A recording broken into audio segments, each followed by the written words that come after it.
YSRCP party అధికారంలో ఉన్నప్పుడు మద్యం కుంభకోణం అతి భారీ స్థాయిలో జరిగింది అనేది.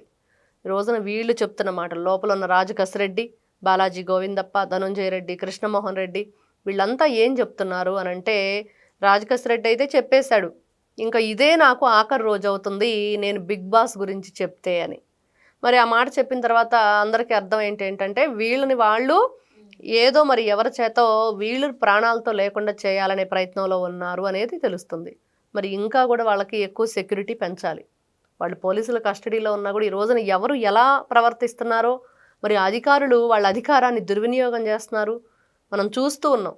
జడ్జి ఇంట్లోనే ఒక రూమ్ నిండా కోట్లు డబ్బులు కట్టలు చూసాం. మరి కోట్ల రూపాయలు డబ్బు ఎక్కడి నుంచి వచ్చిందంటే బుకాయించాడు. అతని మీద ఒక నివేదిక కూడా అయింది ఢిల్లీలో.